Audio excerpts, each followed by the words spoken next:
A new concept of practice. Honen's founding of the Pure Land School in 1175 challenged the relevance and efficacy of the hallowed forms of traditional Buddhist practice, both monastic and lay, and thus was a revolutionary event in the history of Mahayana Buddhism. Applying the principle of critical selection, which he had discovered to be the formative principle of Amida's primal vow, Honen rejected all existing practices as elitist-oriented and chose instead the one practice that could meet the needs of his contemporaries and fulfill their deepest prayers, namely recitation of the Nembutsu.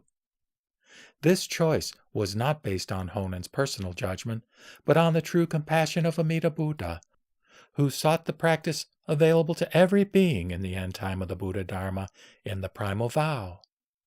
The effectiveness of this practice arises not from the act of recitation, but from the name itself, for the name contains all the countless virtues.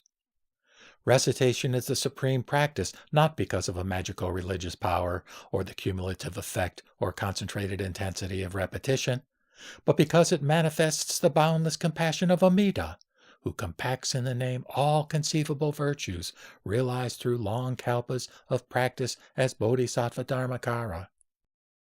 In each utterance of the Nembutsu, then, what is critical is not the condition of the person uttering it, but the compassion of Amida working in him or her. Since true compassion is at the heart of enlightenment, it will not rest until the lowliest, socially, morally, intellectually, and religiously, is brought to Buddhahood. The origin and goal of the primal vow is such that the simplest possible practice, the saying of the Nembutsu, brings about the highest enlightenment, especially for those traditionally excluded by their circumstances. Women of all classes, the poor and unlettered, hunters, fishermen, butchers, traders, lower-class samurai, and monks and nuns who have violated the precepts. Recitation of the Nembutsu, which can be practiced by anyone at any time and any place, presents a direct contrast to the path of sages, which requires renunciation of secular life and religious mental and physical training, and also to the practices of privileged lay supporters who gain merit by commissioning Buddha images, building temples, giving material support, and studying scriptures.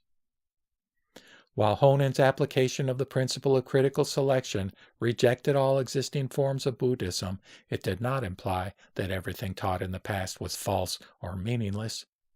In fact, no one had a higher regard for the truth of Buddhism than Honen, and he revered the outstanding masters who had transmitted the teaching down through the centuries.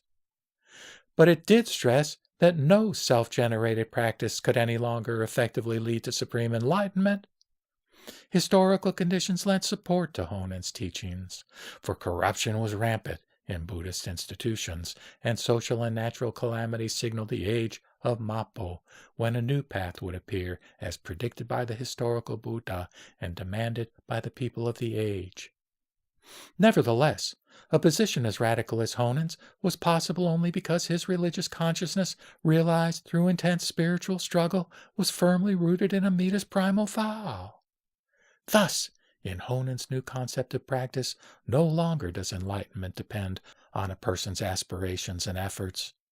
Rather, practice is none other than the working of Amida Buddha, actualized through the Buddha's practice and directed to the particular person in quest, so that the highest truth becomes manifest in him or her. Since the source of this practice transcends a person's limited efforts and ego design, it is called other power.